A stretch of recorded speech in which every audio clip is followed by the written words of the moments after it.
Assalamualaikum warahmatullahi wabarakatuh, teman-teman. Kembali lagi bersama channel kompeten. Nah, teman-teman, pada kesempatan kali ini channel kompeten akan membahas terkait dengan pengkajian keperawatan dasar, ya, di mana banyak teman-teman yang dari perawat terampil, ya, ini memberikan masukan, ya, agar maunya itu dibahas lebih banyak tentang keperawatan, ya, terkait dengan formasi perawat terampil. Namun kali ini tidak hanya perawat terampil yang bisa menikmati atau mempelajari tentang pengkajian keperawatan dasar, namun untuk perawat ahli juga bisa, ya, karena ini menyangkut dua formasi ini, ya. Jadi teman-teman, mudah-mudahan apa yang channel kompeten hadirkan nanti ini bisa memberikan manfaat untuk teman-teman semua, ya, yang mungkin beberapa hari ke depan itu akan melakukan atau mengikuti ujian SKB CPNS, ya. Baik teman-teman, langsung kita masuk ke soal, ya teman-teman. Nah, ini latihan soal kita yang nomor 1. Seorang laki-laki usia 50 tahun datang ke poliklinik penyakit dalam untuk kontrol pasca stroke. Saat ini, pasien mengeluh tangannya. Tangan kanannya tidak dapat digerakkan sama sekali dan hanya tampak kedutan kecil bila pasien berusaha menggerakkannya. Nah, kita lihat pertanyaannya, teman-teman. Berapakah kekuatan otot tangan kanan pasien pada kasus tersebut? Nah, ini teman-teman yang ditanyakan adalah kekuatan otot, ya. Jadi perlu digarisbawahi di sini adalah pengkajian tentang kekuatan otot. Baik teman-teman, kita lihat pilihan untuk opsi jawabannya. A. Apakah 4? B. Apakah 3? C. Apakah 2? D. Apakah 1? Dan E. Apakah 0 nilainya? Nah, gimana nih teman-teman? Mungkin teman-teman sekalian ada yang sudah mengerti, mungkin bisa langsung membaca kasus dan langsung bisa menjawab. Tetapi teman-teman yang belum mengerti, nah ini nanti kita akan bahas terkait dengan bagaimana cara menentukan kekuatan otot. Nah, di sini untuk jawaban yang benar adalah, nah ini dia teman-teman, ya, jawaban yang benar adalah D, yaitu skornya 1. Kenapa bisa 1 skornya? Mari kita lihat pembahasannya, teman-teman. Nah, ini dia untuk pembahasan. Nah, perlu diketahui teman-teman bahwasannya jawaban kita tadi itu adalah D, ya. Jawaban kita sementara ini adalah D. Ya, kenapa? Nah, kalau kita lihat pembahasan terkait dengan penilaian kekuatan otot, di mana jika nilai skor maksimalnya itu 5, ini menandakan bahwasanya si pasien ini mampu melawan gravitasi dan melawan tekanan yang maksimal, ya. Kemudian bagaimana dengan skornya 4? Nah, jika skor 4, ini pasiennya mampu melawan gravitasi dan melawan tekanan ringan. Nah, kemudian bagaimana dengan skor 3? Nah, di skor 3 kita bisa melihat bahwasannya si pasien ada pergerakan dan mampu melawan gravitasi. Nah, ini tapi minimal, ya teman-teman, ya. Kemudian selanjutnya itu adalah untuk poin kedua, ya, atau skor kedua itu bagaimana. Nah, untuk skor kedua, ya, untuk penilaian kekuatan otot itu ada pergerakannya, namun tidak mampu melawan gravitasi yang kita berikan. Nah, kemudian bagaimana dengan skor 1? Nah, untuk skor 1 ini punya kontraksi otot minimal dapat terasa atau teraba tanpa menimbulkan pergerakan, ya. Dan yang nilainya 0 itu paralisis total, jadi tidak ada pergerakan sama sekali, ya. Dan jika memang kita telusuri untuk kasus kita yang tadi di nomor 1, teman-teman, ini pada kasus tangan kanan pasien itu tidak dapat digerakkan sama sekali dan hanya tampak kerutan kecil saat pasien mencoba menggerakkannya, yang artinya bahwa kontraksi otot minimal pada pasien tersebut ini dapat terasa atau teraba tanpa menimbulkan pergerakan, ya. Jadi dengan kata lain, ini berarti bahwasannya untuk kekuatan otot pada kasus nomor 1 itu adalah skornya 1, ya. Ini skornya, teman-teman. Jadi jawabannya yang benar adalah D, ya teman-teman. Nah, paham ya teman-teman? Kita lanjut untuk soal berikutnya, ya.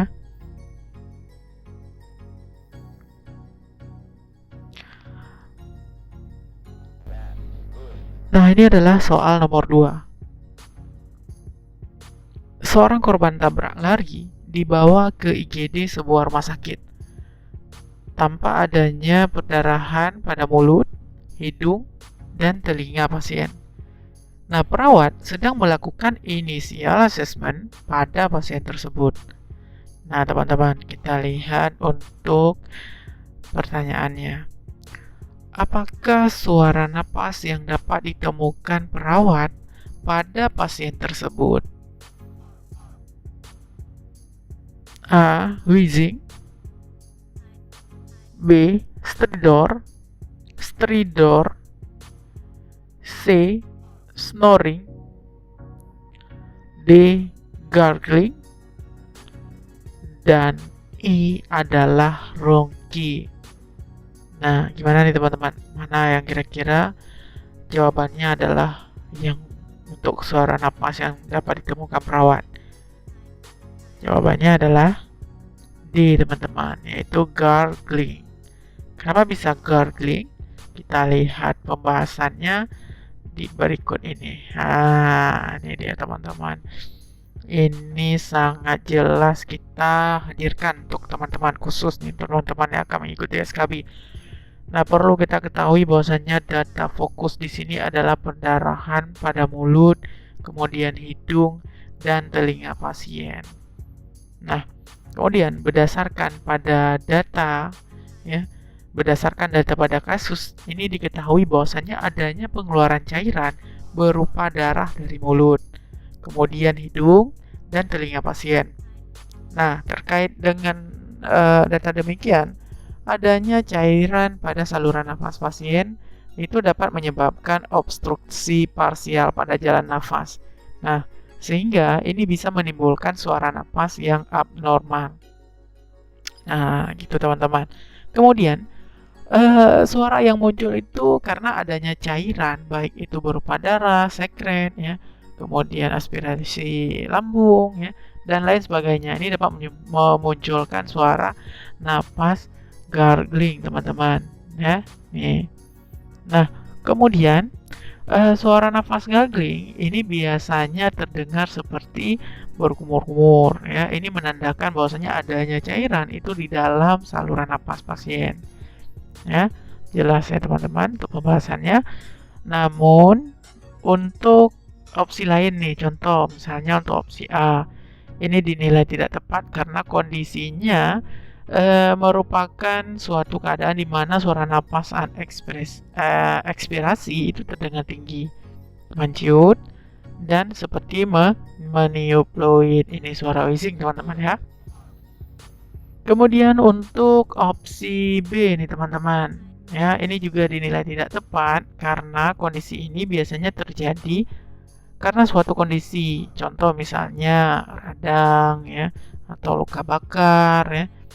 Nah, yang dapat menyebabkan edema pada saluran napas. Nah, terkait dengan opsi C, ini juga dinilai tidak tepat, teman-teman. Karena kondisi ini biasanya terjadi pada pasien yang mengalami penurunan kesadaran, ya, yang diakibatkan pangkal lidah yang jatuh ke belakang sehingga muncul suara menggorok, ya. Atau kalau misalnya kita sebut itu adalah suara snoring. Dan yang terakhir, jika untuk opsi E, teman-teman, ini juga kita nilai tidak tepat. Kenapa? Karena merupakan suara tambahan yang dihasilkan oleh aliran udara melalui saluran nafas yang berisi sekret, ya. Suara nafas ini terdengar seperti gelembung-gelembung udara yang melewati cairan, terutama itu pada saat fase inspirasi. Nah, gitu ya teman-teman. Jadi jawaban yang tepat ya untuk kasus kita tadi itu adalah gargling, teman-teman. Itu bunyi napas tambahannya, ya. Nah, mudah-mudahan teman-teman bisa paham untuk penjelasan nomor 2 ini, teman-teman. Nah, ini adalah soal nomor 3, teman-teman. Seorang perempuan usia 25 tahun dirawat di ruang bedah dengan kasus FAM, teman-teman ya. Kemudian perawat melakukan skin test ceftriaxone sebelum dioperasi. Kemudian tidak lama setelah itu, teman-teman, muncul kemerahan dan pasien mengeluh gatal-gatal di sekitar area penyuntikan. Nah, pertanyaannya adalah apakah tujuan dilakukannya skin test pada pasien ya pada kasus tersebut? A. Ini adalah untuk mencegah infeksi sebelum operasi. B. Ini merupakan untuk melihat keefektifan obat sebelum operasi. C. Untuk mengidentifikasi apakah pasien alergi terhadap ceftriaxone. Kemudian D. Untuk mengidentifikasi alergi pasien terhadap makanan tertentu. Dan E. Untuk mencegah perdarahan sebelum operasi dilakukan, ya. Nah, teman-teman, mana nih teman-teman untuk tujuan dari dilakukannya skin test pada kasus di atas? Yakin teman-teman itu jawabannya? Oke, kita lihat teman-teman. Jawaban yang benar adalah C, teman-teman, ya. Itu untuk mengidentifikasi apakah pasien alergi terhadap ceftriaxone. Nah, kenapa bisa demikian? Mari kita lihat pembahasannya. Nah, ini dia pembahasannya, teman-teman. Nah, kita tadi sama-sama itu menjawab C, teman-teman, ya, untuk mengidentifikasi apakah pasien ini alergi terhadap ceftriaxone atau tidak. Nah, di pembahasan yang kita simpulkan di sini atau kita bahas di sini adalah skin test ini, ya, teman-teman harus paham bahwasanya skin test ini adalah suatu prosedur pemeriksaan yang dilakukan dengan injeksi pada intrakutan, teman-teman. Nah, injeksi ini yang dilakukan untuk mengidentifikasi reaksi hipersensitivitas, ya, atau alergi terhadap alergen tertentu, ya. Nah, pada kasus di atas, teman-teman, dilakukan skin test dengan menginjeksikan secara intrakutan untuk obat ceftriaxone. Nah, hal ini untuk mengetahui apakah si pasien ini alergi terhadap ceftriaxone atau tidak sebelum memberikan terapi ceftriaxone sesuai dosis yang telah diorderkan dokter, ya. Nah, mungkin teman-teman ada yang belum paham apa itu ceftriaxone, ya. Nah, ceftriaxone ini adalah salah satu jenis antibiotik dan dapat menimbulkan reaksi alergi pada pasien dengan hipersensitivitas terhadap ceftriaxone, ya. Nah, jika nih misalnya nih Kak, untuk opsi lain bagaimana untuk pembahasannya? Nah, ini kita bahas, ya. Untuk mencegah infeksi sebelum operasi dengan memberikan antibiotik ceftriaxone ini tidak tepat, ya. Karena merupakan tujuan pemberian terapi ceftriaxone secara IV, teman-teman. Ya. Nah, kemudian jika opsi untuk melihat keefektifan ceftriaxone sebelum operasi, nah ini juga tidak tepat, teman-teman, ya, karena keefektifan obat ini baru bisa dilihat setelah beberapa kali pemberian terapi obat, ya. Nah, kemudian terkait dengan opsi untuk mengidentifikasi alergi pasien terhadap makanan tertentu. Nah, ini juga tidak tepat, teman-teman, karena di kasus kita itu tidak ada data yang berhubungan dengan makanan, ya. Nah, selanjutnya untuk yang terakhir, opsi untuk mencegah perdarahan sebelum operasi ini tidak tepat karena bukan tujuan dari dilakukannya uji skin test, ya. Nah, begitu teman-teman untuk penjelasan kasus kita nomor 3, teman-teman. Sehingga jawaban yang paling benar itu adalah C, ya, yaitu untuk mengidentifikasi apakah pasien ini alergi terhadap ceftriaxone. Nah, ini C yang benar, teman-teman, ya. Nah, begitu teman-teman untuk penjelasan terkait dengan pengkajian keperawatan dasar. Jika memang teman-teman menganggap ini masih perlu kita lanjutkan, ya, atau kita buat soal-soal bentuk lain terkait dengan pengkajian keperawatan dasar, teman-teman berikan masukannya saja, ya, untuk channel kompeten, ya. Silahkan berikan komentar di bawah ini. Nah, teman-teman, ini saja dulu yang bisa kami sampaikan, ya, untuk kesempatan kali ini. Semoga video yang kami berikan ini bermanfaat untuk teman-teman semua. Nah, jangan lupa teman-teman dukung terus channel kompeten dengan cara subscribe, like, dan komen video kami. Nah, demikian teman-teman, kami akhiri. Wabillahi taufiq wal hidayah. Assalamualaikum warahmatullahi wabarakatuh.